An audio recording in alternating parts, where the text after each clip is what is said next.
Assalamualaikum warahmatullahi wabarakatuh. Selamat pagi, siang, sore, malam, ataupun bahkan tengah malam ya. Marilah kita lanjutkan materi kita terkait dengan perencanaan hutan. Baik, seperti biasa, sebelum kita mulai, kita awali dengan berdoa. Semoga diberikan kemudahan dan kelancaran dalam memahami apa yang disampaikan. Berdoa dimulai.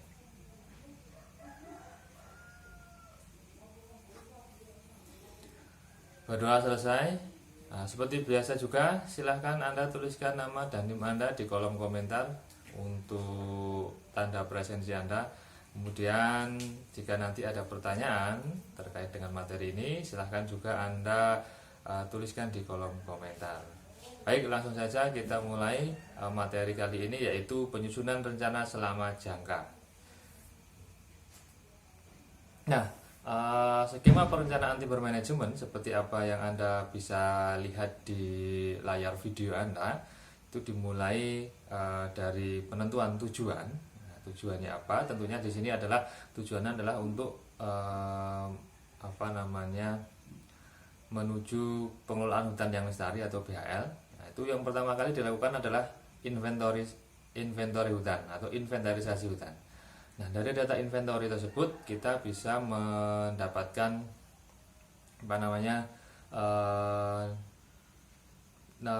potensi hutan. Jadi kita bisa memperoleh potensi hutan. Kemudian dari potensi tersebut kita susun yang namanya etat. Etat Anda sudah tahu bahwa etat adalah jatah tebang maksimal yang diperbolehkan dalam satu luasan atau satu kawasan hutan tertentu dengan jangka waktu tertentu. Dan ini etat dibagi menjadi dua, yaitu etat luas dan etat volume. Kemudian dari etat barulah kita bisa menentukan rencana pemanenan dan juga rencana tersan. Rencana pemanenan di sini merupakan rencana RTWT, ya, rencana menurut waktu dan tempat. Kemudian berdasarkan rencana pemanenan ataupun juga dengan rencana teresan, itu kita bisa merencanakan penanaman. Kemudian dari rencana tanaman kita bisa membuat rencana pemeliharaan. Nah, rencana pemeliharaan ini seperti penjarangan ataupun shingling atau will, tapi yang lebih dominan di sini adalah rencana pemeliharaan adalah penjarangan. Kemudian dari rencana teresan kita bisa juga untuk membuat rencana pengolahan hasil hutan tentunya. Kemudian setelah diolah tentunya kita akan membuat rencana pemasaran. Setelah diolah kita dipasarkan, ingin dipasarkan kemana, bagaimana promosinya, ya seperti itu. Nah, dari rencana tadi kemudian kita susun rencana anggaran untuk satu perusahaan, kemudian selesai. Jadi itu tadi bagannya, alur dari perencanaan yang tentunya pasti dimulai dari perhitungan potensi atau inventory hutan. Dari situlah kita dari data itulah kita menyusun rencana mulai dari pemanenan, pemeliharaan, penanaman, dan juga nanti di pengolahan dan pemasaran. Jadi intinya ada 5 kegiatan timber management, mulai dari pembangunan, pemeliharaan, pemanenan, pengolahan, dan pemasaran, seperti itu. Kemudian jenis-jenis rencana selama jangka Anda bisa melihat di layar video Anda. Yang pertama adalah ikhtisar rencana tebangan menurut waktu dan tempat atau PK10, kemudian rencana teresan atau PK11, kemudian rencana pemeliharaan dan penjarangan itu PK17, dan yang terakhir adalah rencana tanaman atau PK20. Kita lanjutkan penyusunan RTWT. Nah, isi dari RTWT Anda bisa melihat di layar untuk lebih jelasnya, yaitu yang pertama adalah luas dan volume tebangan selama jangka waktu tertentu. Untuk jati ini 10 tahunan atau satu jangka untuk jati ini 10 tahunan. Yang kedua, urutan tebangan menurut jangka waktu atau tahunan dan tempat atau petanya. Kemudian macam bentuk tebangan yang direncanakan, ada tebangan A, B, C, dan D, juga E. Kemudian yang keempat adalah keterangan data atau peta yang akan ditebang meliputi nomor peta, luas peta, dan luas tebangannya, jenis tegakan, umur, bonita, KBD, kelas hutan, taksiran volume hasil tebangan, dan lain sebagainya. Yang kelima, pembagian areal tiap pusat tebangan atau kapsentra. Kapsentra ini identik dengan RPH ya. Kemudian yang enam, rute jalan angkutan dari peta tebangan menuju tempat penimbunan kayu atau TPK disertai jarak angkutan dalam kilometer. Jadi intinya di RTWT ini adalah kita akan menebang di mana dan kapan. Tentunya dalam jangka waktu 10 tahun. Jadi nebang di mana dan kapan, jumlahnya itu kita harus tidak boleh melebihi etat. Nah, jadi sama dengan etat boleh, tapi kalau melebihi tidak boleh, karena tadi batasannya adalah etat itu merupakan jatah tebang maksimal, jatah tebang yang paling banyak. Jadi kita tidak boleh melebihi etat. Kemudian di sini ada informasi tebangan A, B, C, dan D serta E. Nah, tebangan A Anda sudah tahu bahwa itu merupakan tebangan produktif, tebangan B itu merupakan tebangan pada area yang tidak produktif, tebangan C itu dapat tebangan penghapusan, tebangan D itu tebangan bencana alam, dan tebangan E adalah tebangan penjarangan. Jadi nanti di rencana penjarangan itu kita sebenarnya merencanakan tebangan E atau tebangan pemeliharaan seperti itu. Nah itu tadi. Kemudian ada juga kapsentra atau RPH. Seperti Anda tahu bahwa ketika kita merencanakan RTWT diusahakan itu merata di setiap RPH seperti itu. Dan kita lanjutkan. Nah kaidah umum penyusunan RTWT Anda bisa melihat di layar Anda untuk lebih detailnya. Yang pertama adalah diupayakan besar tebangan dapat diatur merata setiap tahun per pusat tebangan terkait dengan kontinuitas pekerjaan tebangan dan tanaman serta kesediaan tenaga pesanggem. Yang kedua, luas tebangan disesuaikan dengan kemampuan prestasi penanaman yang berhasil agar kelestarian sumber daya hutan tetap terjamin. Yang ketiga, diupayakan prioritas tebangan menurut dasar nilai finansial atau ekonomi ataupun riapnya. Secara garis besar dimulai dari kelas hutan miskin riap tanaman, masa tebang, KU tua, baru kemudian yang terakhir KU muda. Yang keempat yaitu untuk kondisi tertentu di mana karena pertimbangan keamanan dapat dilakukan penebangan terlebih dahulu. Yang pertama, diupayakan besarnya tebangan dapat diatur merata setiap tahun di tiap pusat tebangan dengan kontinuitas pekerjaan tebangan dan tanaman serta kesediaan tenaga pesanggem. Jadi diharapkan tebangan itu bisa merata setiap tahun itu di setiap RPH gitu ya. Jadi di setiap RPH misalnya kita punya 5 RPH, RPH A, B, C, D, dan E. Nah, di setiap tahun harapannya di setiap RPH ini ada pekerjaan, baik itu tanaman, penebangan ataupun pemeliharaan. Untuk apa? Nah, untuk memeratakan pekerjaan. Jadi biasanya di setiap RPH itu ada desa yang atau dusun yang berdampingan, sehingga harapannya dengan setiap RPH itu ada pekerjaan, masyarakat di sekitar hutan itu bisa ikut melaksanakan kegiatan atau ikut mendapatkan keuntungan dalam kegiatan pengelolaan hutan ini. Nah, seperti itu. Dan juga perlu dipertimbangkan ketersediaan pesanggemnya.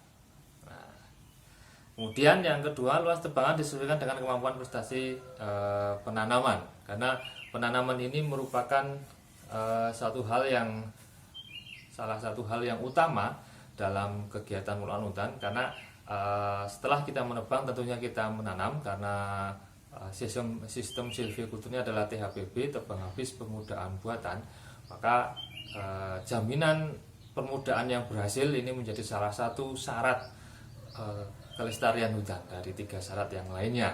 Maka dari itu ketika kita melakukan penebangan di suatu areal atau di suatu RPH, kita sesuaikan dengan tenaga mandurnya, tenaga tenaga tanamnya. Sebenarnya sampai berapa hektar dia bisa menanam dalam 1 tahun itu mampu berhasil. Nah, menanamnya satu syarat yaitu berhasil.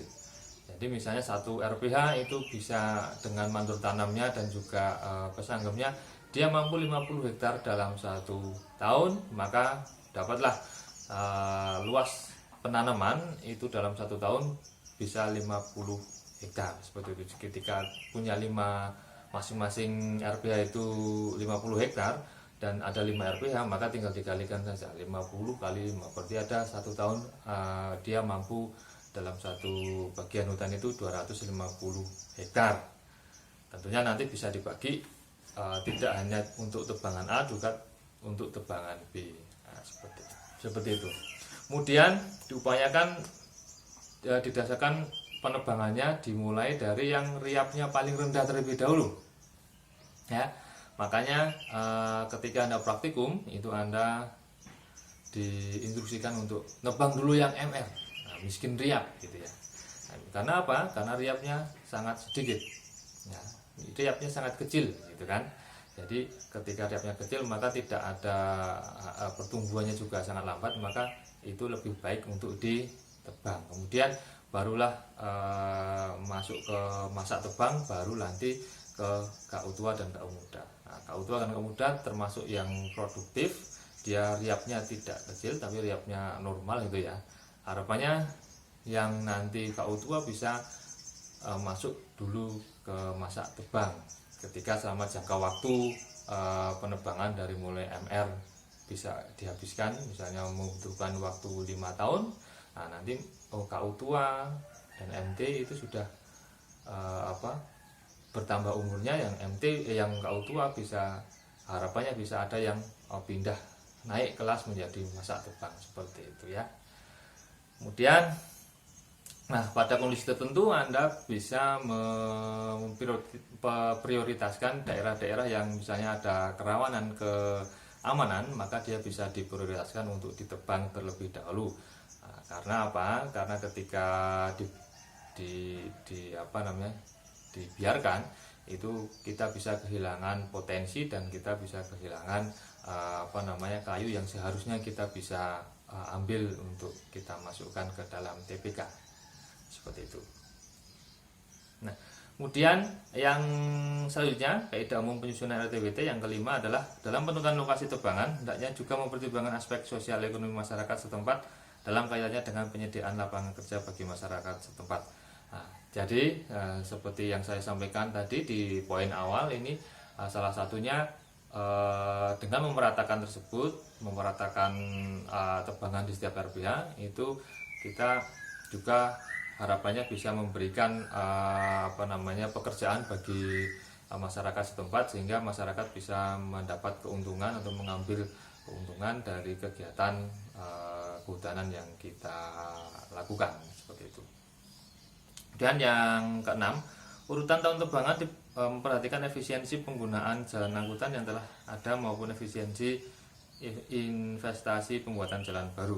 Nah, untuk perum perhutani ini biasanya ya, ini petak-petaknya sudah mapan dan juga jalan-jalan hutan juga sudah tersedia dengan baik, bahkan di setiap petak itu pasti ada jalan angkutannya.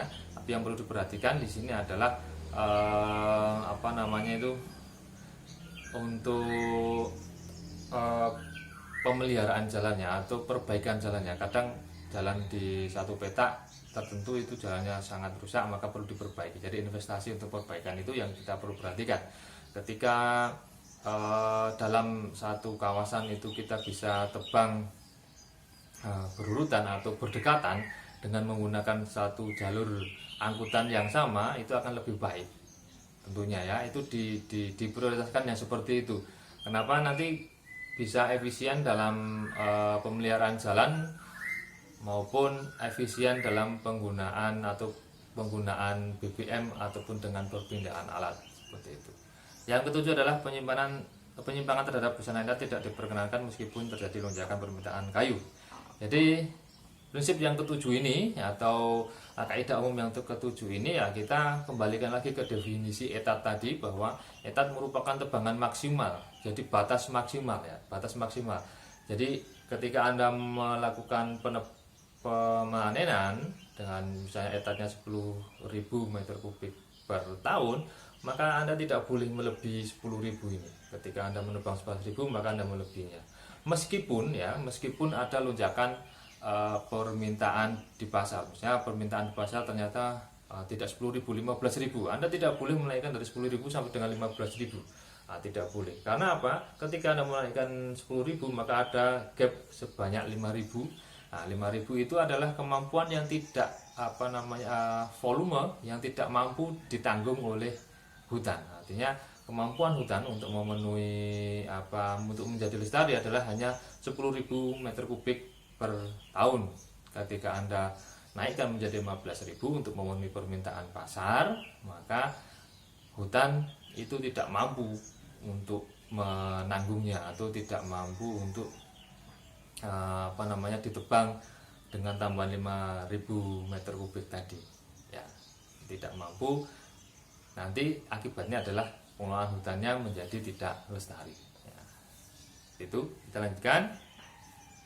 Yang ke-8, perluasan tebangan dengan memasukkan anak-anak petak tidak produktif yang baik untuk tebangan habis asalkan ada jaminan permudahan kembali.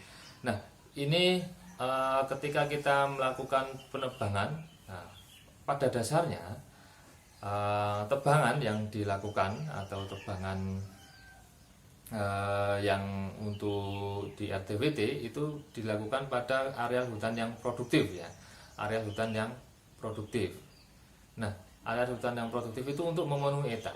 Nah, kita bisa sebenarnya melakukan perluasan tersebut dengan menebang petak-petak yang tidak produktif. Nah, ciri-ciri petak tidak produktif adalah dia luasannya besar tapi potensinya kecil, gitu kan? Itu adalah petak tidak produktif. Nah, jadi ini Anda perlu pertimbangan ketika Anda ingin memasukkan kelas hutan yang tidak produktif itu kita tebang dan kemudian dimasukkan untuk memenuhi etat, maka kita harus perhatikan bahwa luasannya, luasan tersebut ketika diakumulasi dalam 1 tahun, apakah bisa sesuai dengan kemampuan menanam apa tidak. Ya, ketika tidak sesuai ya jangan dimasukkan. Karena salah satu ciri dari kelas hutan tidak produktif adalah potensinya kecil dengan luasan yang cukup luas. Nah, yang dikhawatirkan di sini ketika kita melakukan perluasan penebangan untuk area tidak produktif, itu bisa menjadikan kegiatan penanaman atau pembangunan hutan itu menjadi gagal karena terlalu luas lahan yang dilakukan penebangan atau pemanenan. Seperti itu. Kemudian yang ke-9, luas total tanaman tiap tahun hendaknya dikonsultasikan dengan administrator sebagai pelaksana pekerjaan tanaman sehubungan dengan kemampuan dan keberhasilan pembuatan tanaman. Nah, ini seperti yang disampaikan di awal tadi, bahwa ketika kita melakukan penanaman harus disesuaikan dengan kemampuan mandor tanam untuk bisa melakukan penanaman secara berhasil. Karena penanaman ini menjadi kunci untuk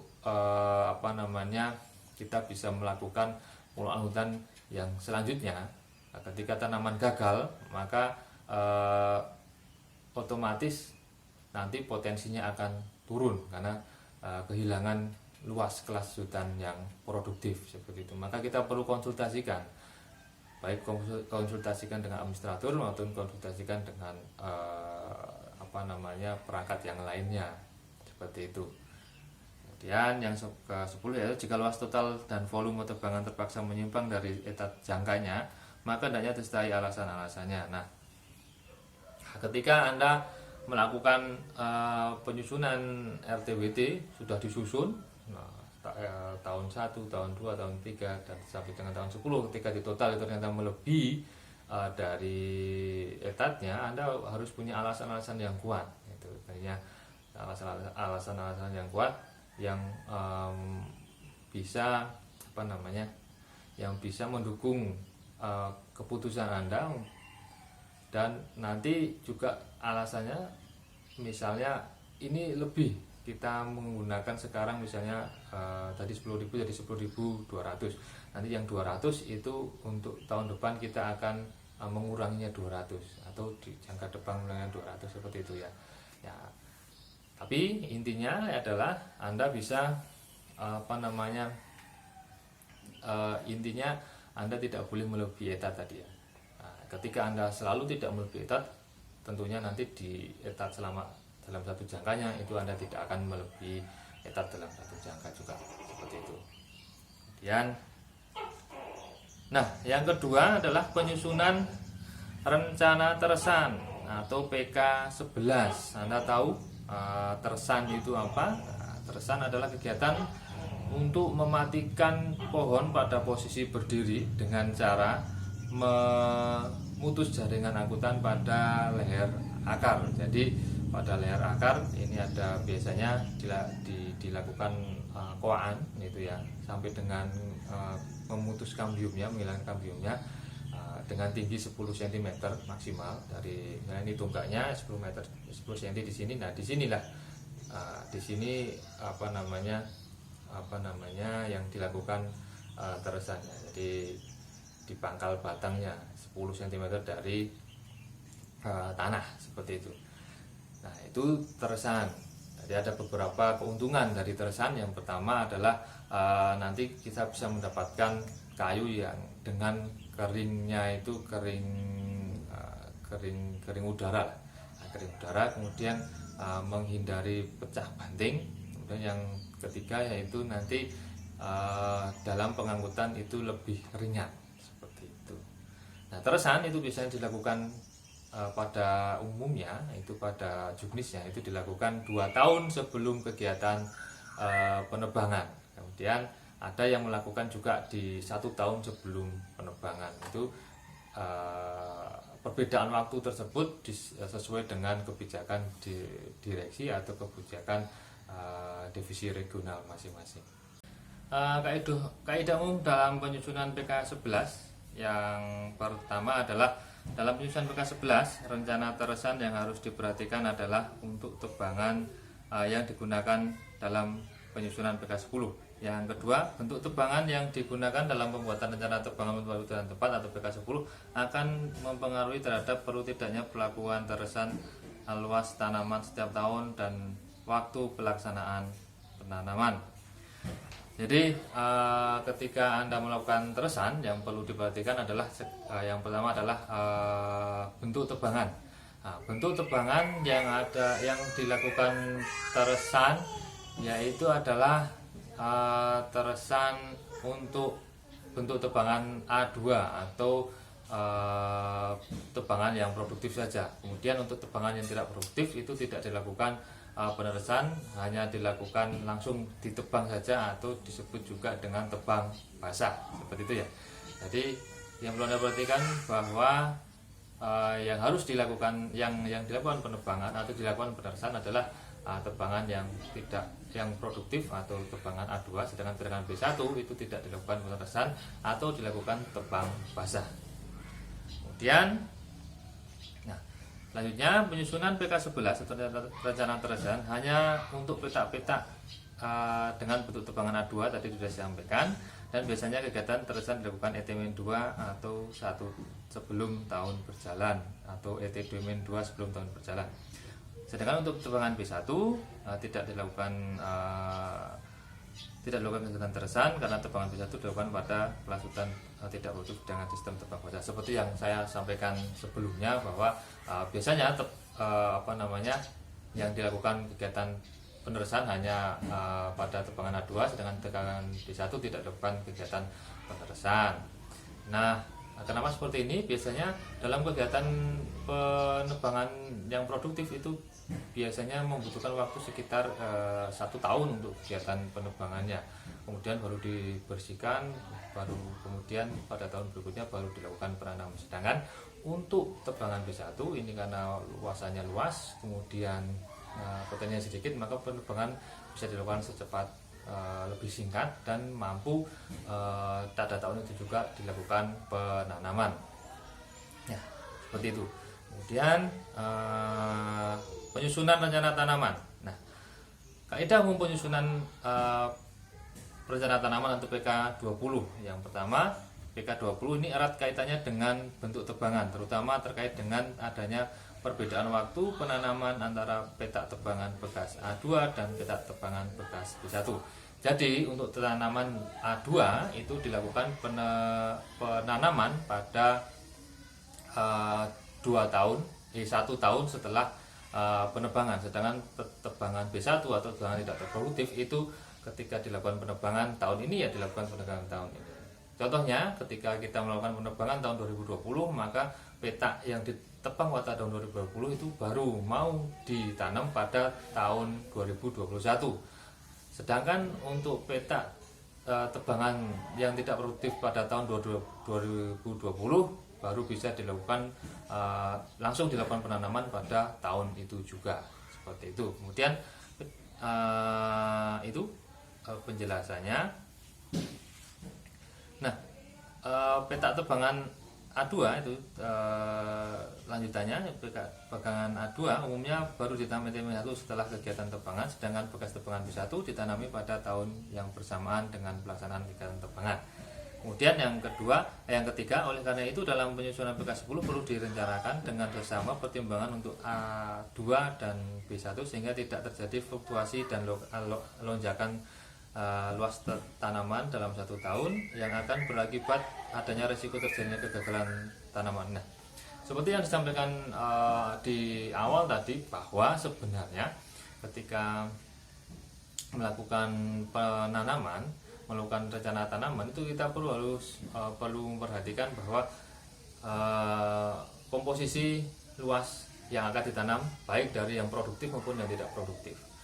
Seperti saya sampaikan tadi bahwa ketika ada dalam satu bagian hutan ada 5 RPH, kemudian kelima tersebut bisa melaksanakan penanaman secara berhasil banyak 50 hektar, maka dalam satu bagian hutan ada 250 hektar. Nah, 250 hektar itu adalah batas kemampuan mandor tanam yang bisa menanam secara berhasil. Maka ketika melakukan kombinasi antara penebangan A2 dan B1 itu harus memperhatikan tiap tahun harus memperhatikan jumlah tadi 250 hektar tadi. Nah, itu contohnya seperti itu, sehingga harapannya karena perbedaan ketika A2 itu ya imbang antara luas dan potensinya, sedangkan untuk B1 biasanya keluasannya cukup luas dan potensinya sedikit, maka nanti beban lebih pada yang akan ditanami. Maka oleh karena itu perlu disinkronkan sesuai dengan kemampuan mandor tanamnya. Kemudian berikut adalah pertimbangan lokasi pembuatan tanaman, yaitu tingkat keberhasilan pembuatan tanaman, tingkat efisiensi biaya, dan terakhir tingkat dampak erosi terhadap kawasan hutan. Jadi tadi sudah disampaikan bahwa keberhasilan tanam menjadi kunci utama, karena setelah kita menebang tentunya harus menanam. Nah, ketika tanaman ini gagal, maka akan ada luasan hutan yang produktif yang berkurang, sehingga ini akan berpengaruh terhadap potensi suatu bagian hutan atau suatu wilayah. Nah, maka dari itu perlu dipertimbangkan ini tadi keberhasilan tanaman. Yang kedua adalah tingkat efisiensi biaya. Ketika kegiatan pemanenan itu efisiensi biaya ketika dikelompokkan itu sehingga biaya perpindahan alat atau perpindahan untuk jalan angkutannya harus efisien, maka itu juga akan membuat efisien dalam kegiatan penanaman seperti itu. Kemudian ketika kegiatan penebangan itu yang terlalu melompok dalam luasan yang cukup luas, maka itu akan berakibat pada dampak erosi yang cukup tinggi seperti itu.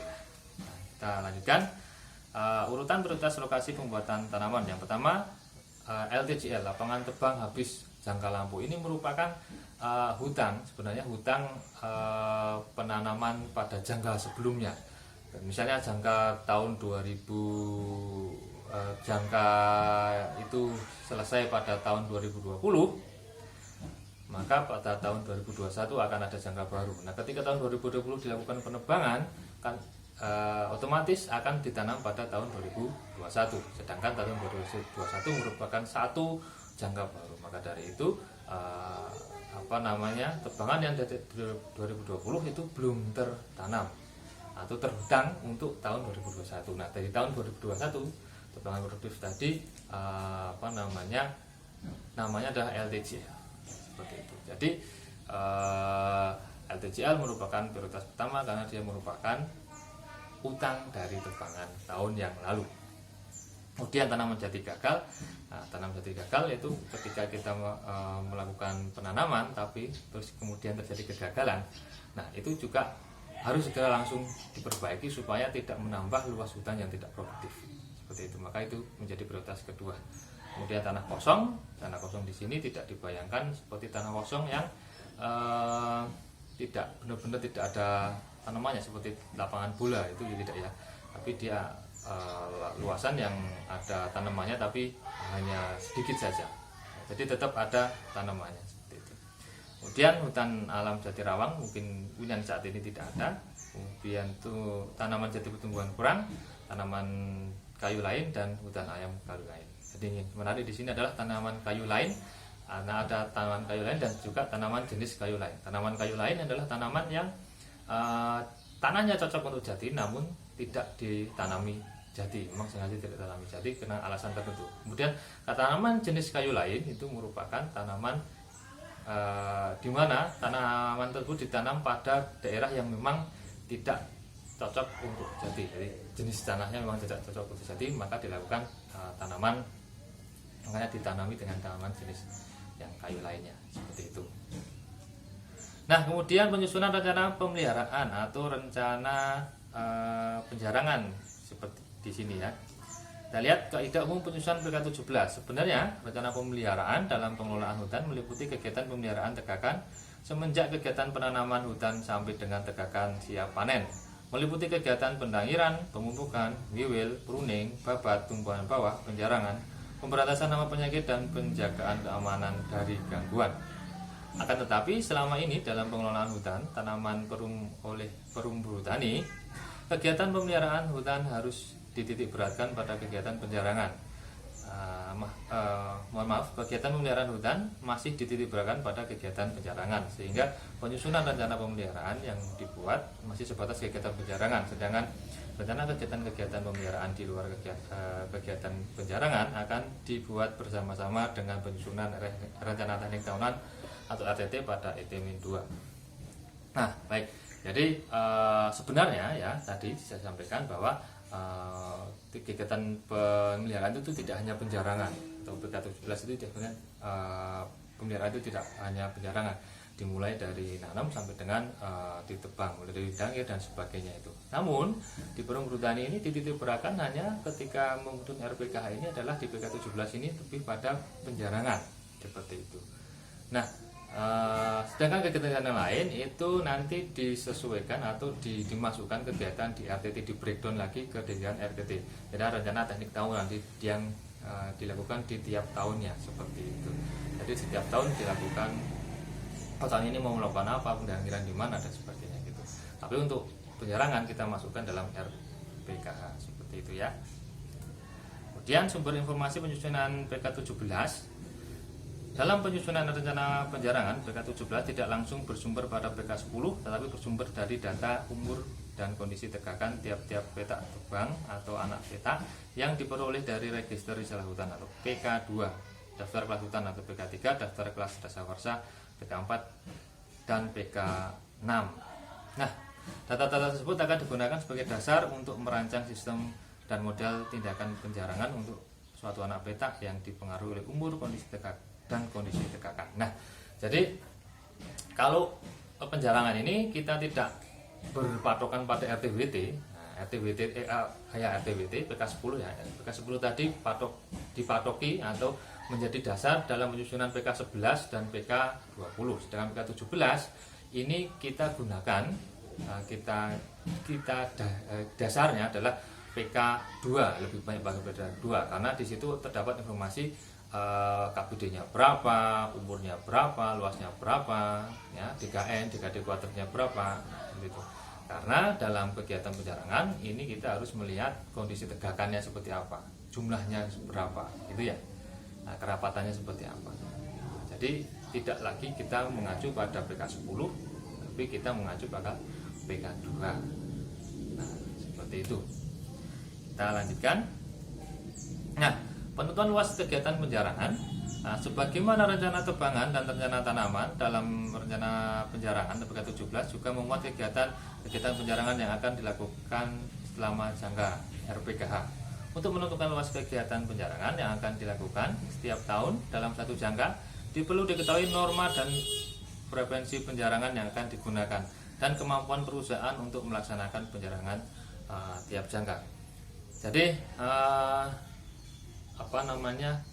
luas penjarangan ini disesuaikan juga berdasarkan pada normanya. Pak, norma ini bukan norma Aji Chandra Dewi ya, bukan dia. Norma penjarangan di sini adalah yang dianut oleh perhutani adalah menjarangi selemah mungkin, namun dalam frekuensi yang sesering mungkin. Jadi biasanya penjarangan dilakukan pada umur ketiga, 6, 9, 12, 15, 20, 25, nah gitu ya. Jadi selang 3, selang 5, dan nanti selang 10 tahun. Seperti itu. Jadi menjarangi sedikit mungkin, namun sesering mungkin. Itu normanya. Jadi dari situ kita baru bisa menentukan luasan dan volume penjarangannya. Seperti itu. Oke. Kita lanjutkan. Nah, rencana produksi penjarangan itu ada taksiran produksi kayu penjarangan, daftar penjarangan dan gabungan, model DK 473, 474, kemudian daftar peta ukur model DK 475, kemudian perhitungan harapan produksi. Jadi penjarangan ini juga dimaksudkan selain untuk membentuk tegakan akhir yang diameternya besar, tingginya cukup tinggi, kemudian bentuk batangnya lurus. Nah, namun juga diperuntukkan untuk mendapatkan penghasilan sebelum tebangan akhir, sehingga di sini diharapkan ada perhitungan produksinya. Satu peta ketika dijarangi itu akan mendapatkan produksi berapa, atau mendapatkan volume berapa, nanti penghasilannya berapa, karena ini juga penjarangan juga merupakan penghasilan antara. Nah, seperti itu. Baik, saya kira cukup untuk materi kali ini mengenai penyusunan rencana selama jangka dari mulai PK 10 sampai dengan PK 17 dan juga PK 20 dan PK 11. Saya mohon maaf atas segala kesalahan. Semoga apa yang disampaikan ini dapat menjadi ilmu yang bermanfaat bagi kita semuanya. Jika ada pertanyaan, silahkan Anda tuliskan di kolom komentar, dan jangan lupa untuk presensi Anda silahkan Anda tuliskan juga nama dan NIM Anda di kolom komentar. Saya kira cukup untuk pertemuan kali ini. Kita akhiri dengan berdoa dimulai. Berdoa selesai. Terima kasih. Akhirul kalam, wabillahi taufiq wal hidayah. Wassalamualaikum warahmatullahi wabarakatuh.